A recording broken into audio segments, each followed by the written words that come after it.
오늘 함께 나눌 은혜의 말씀은 요한 1서 2장 29절의 말씀입니다. 너희가 그가 의로우신 줄을 알면 의를 행하는 자마다 그에게서 난 줄을 알리라. 아멘. 그리스도를 닮아 사는 삶 주제로 수요 영상 예배를 드립니다. 여러분, 오늘이 무슨 날인지 아십니까? 4월 1일 만우절이지요. 우리가 이 만우절이라고 해서 거짓말을 해도 용서가 되는 날 정도로 알고 있는데, 물론 상대방에게 해를 끼치는 정도의 거짓말을 해서는 안 되겠지요. 지나치지 않은 선에서 웃어 넘길 정도의 거짓말을 한다면 모두가 행복한 그런 날이 될 것입니다.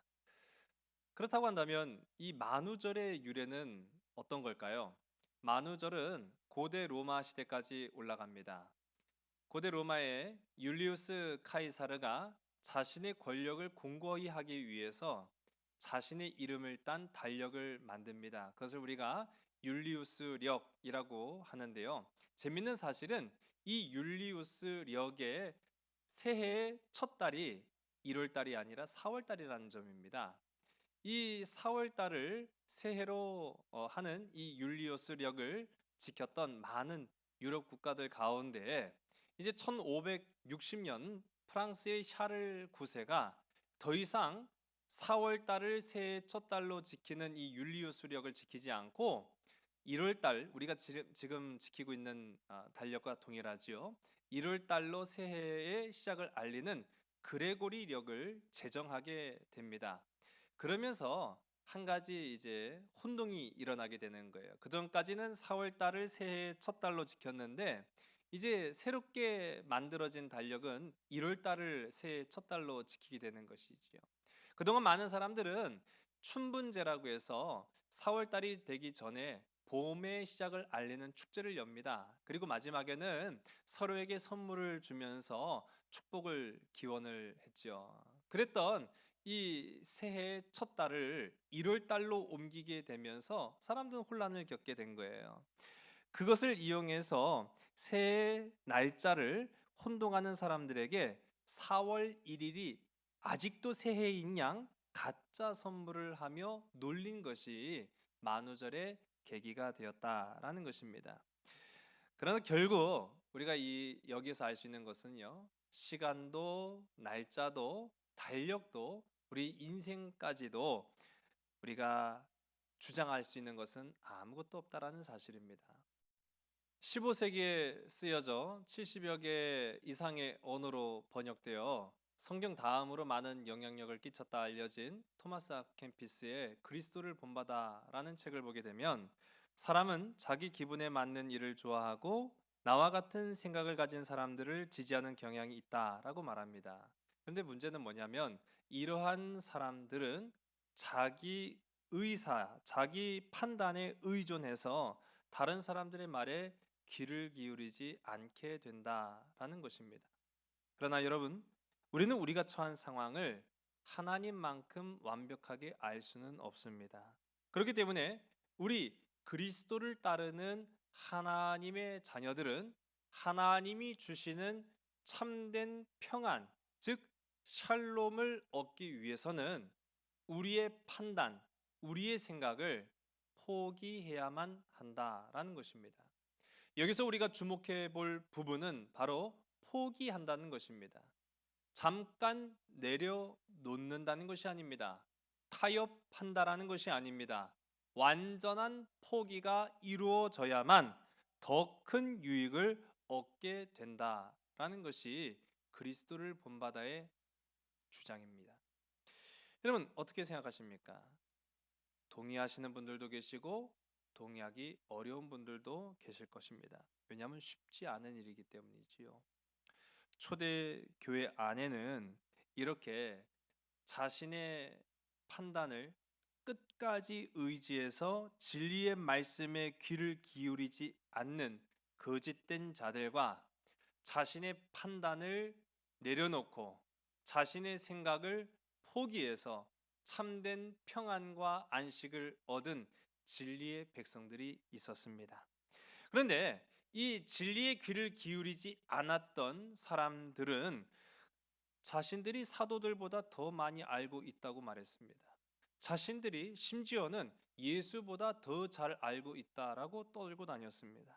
이런 상황 속에서 사도 요한은 비록 노년의 나이였지만 사랑하는 믿음의 자녀들을 위해서 그리스도의 진리와 생명의 묵상들을 오늘 우리가 함께 나누는 이 말씀 요한 1, 2, 3서를 통해서 증거하고 있습니다.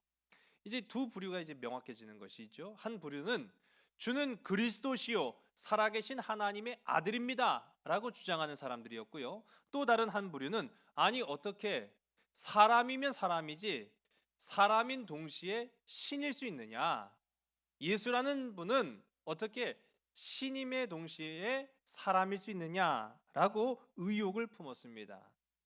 두 부류 중에 한 부류는 지금 거짓을 말하고 있는 것이지요. 그런데 어떻게 보면 그럴싸하게 들릴 법한 그들의 말이 사실이 아닌 까닭이 있습니다. 명백한 이유죠. 무엇입니까? 목격자가 있다라는 사실입니다. 이 요한 1서가 기록된 시기는 주후 90년경부터 95년 사이로 알려져 있습니다. 이 시기는 예수님께서 십자가 구원의 사건을 이루신 이후 60년이나 지난 뒤였습니다. 꽤 긴 시간이 지나갔잖아요. 이 꽤 긴 시간이 지나가다 보니까 그 목격자들이 많지 않았다라는 거예요. 이 예수님의 제자 가운데도 요한이 유일한 생존자였습니다. 다른 사람들은 다 이제 순교했고요. 마지막에 남은 사람이 요한 한 사람밖에 없었다라는 것이죠. 그뿐만 아니라 예수님의 그 사역 현장을 직접 목격한 사람들도 많지 않았을 때였다라는 것입니다. 여러분, 목격자가 많지 않다고 해서 진리가 사라집니까? 그렇지 않지요.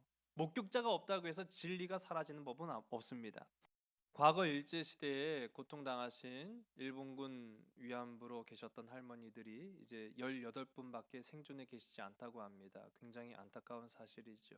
그럼에도 불구하고 여전히 일본 정부는 그분들에 대한 역사적 사실을 왜곡하고 은폐하고 없었던 일인 양 치부하고 있습니다. 그러나 우리가 알고 있는 것처럼 그분들이 다 돌아가신다고 해서 그 사실이 없어지는 겁니까? 진리가 감추어지는 것입니까? 그럴 수 없습니다. 그것과 같은 모양이다라고 볼 수 있는 것이지요. 사도 요한은 그래서 다른 많은 사람들에게 이 복음의 핵심을 다시 한번 주장하면서 여기에 중요한 사실은 그 진리, 그리스도의 신적 권위와 십자가와 부활을 믿는 자 또한 그리스도의 모습으로 그리스도의 향기로 살아가야 한다라는 것을 강조하고 있습니다. 우리가 그리스도를 믿고 구원의 은혜를 경험할 때 성령이 우리 안에 거하시며 일하시기 시작하고 우리가 아버지와 아들과 맺은 관계를 보장해 주시며 영적 유전자를 공유하는 그분을 닮아가도록 우리를 변화시키신다라는 사실입니다. 오늘 본문 요한 1서 2장 29절의 말씀을 보겠습니다. 너희가 그가 의로우신 줄을 알면 의를 행하는 자마다 그에게서 난 줄을 알리라. 아멘. 그리스도의 의를 행하는 자는 그리스도에게서 난 사람이다 라는 말입니다. 이 말이 무슨 말이겠습니까? 우리가 흔히 이름 아는 것처럼 그 자녀를 보면 부모를 알 수 있고 부모를 보면 자녀를 알 수 있다라는 말입니다. 그리스도의 사람이면, 그래서 하나님의 자녀라면 겉모습만 그럴싸한 것이 아니라 정말로 그리스도의 따뜻한 마음과 십자가의 헌신과 용서를 가지고 살아간다라는 것이죠. 진짜와 가짜를 구별하는 방법은 써보면 압니다. 가짜는 모양만 그럴싸할 뿐이지 금방 바닥을 드러냅니다. 탄로나게 되어 있다라는 것이죠. 반면에 진짜는 처음에는 얼핏 구분하기 어렵지만 쓰면 쓸수록 빛을 발하게 된다라는 것입니다. 제가 시계를 선물 받은 적이 있어요. 근데 가짜 시계였어요.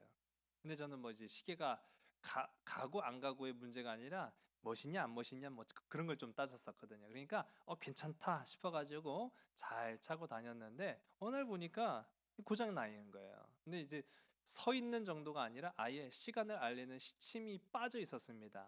그래서 제가 생각했어요. 가짜는 가짜일 수밖에 없구나 라고 해서 더 이상 시계로서의 기능을 하지 못해서 버리고 말았습니다.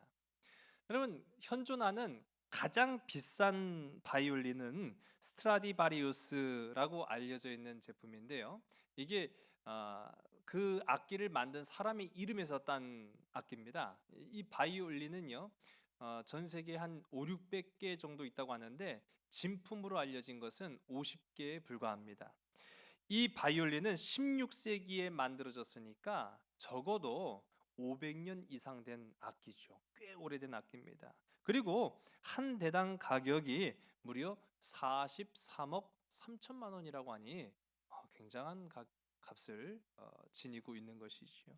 근데 더 놀라운 사실은 시간이 가면 갈수록 더 비싸진다, 가치가 더 있어진다라는 사실입니다. 여러분, 그렇습니다. 진짜와 가짜의 차이는 바로 이것입니다. 그리스도의 진리는 그 가치를 믿는 사람들의 삶을 통해서 반드시 드러나게 되어 있다라는 사실입니다.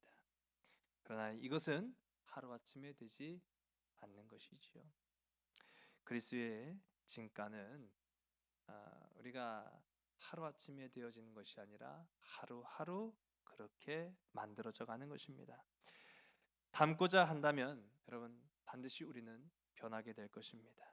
우리가 부부가 오래 살면은 참 많이 닮았다 그렇게 이야기를 하잖아요.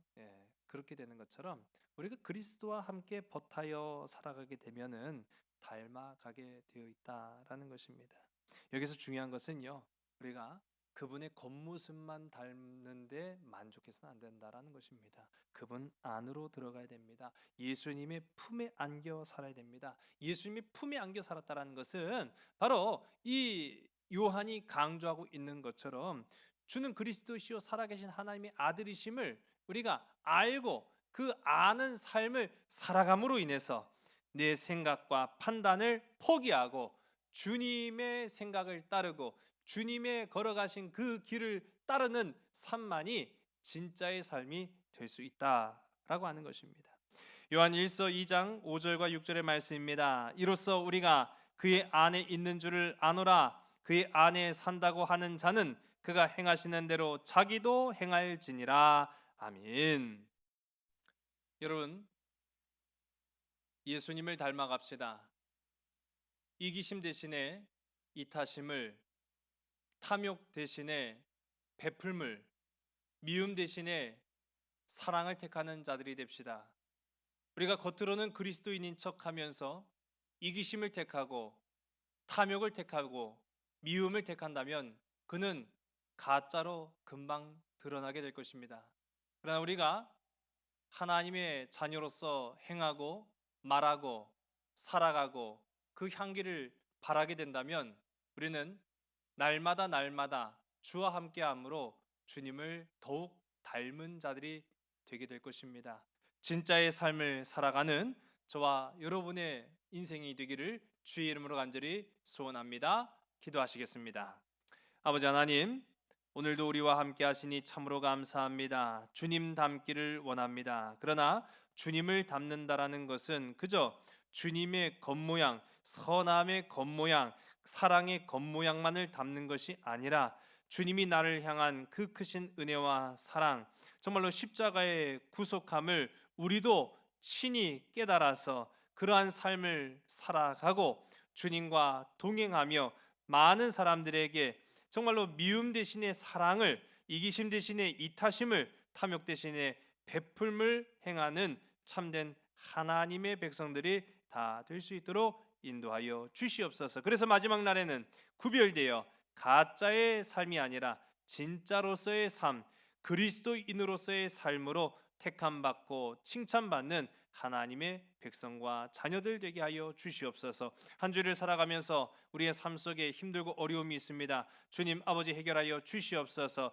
지금 나라를 뒤흔들고 있는 이 질병의 문제도 주님 속히 해결하여 주시옵시고 우리의 근간을 흔드는 아버지 믿음의 문제도 주님 해결하여 주시사 더욱 굳건한 아버지 말씀의 뿌리 안에 우리가 생활하게 하여 주시옵시고 주님을 바라보고 십자가를 따를 수 있는 복되고 아름다운 우리 삼손 가족들이 다 될 수 있도록 인도하여 주시옵소서. 모든 것을 주께 온전히 의탁하오며 참 사랑 되시는 나사렛 예수 그리스도 이름으로 감사하며 간절히 기도드려 사옵나이다. 아멘.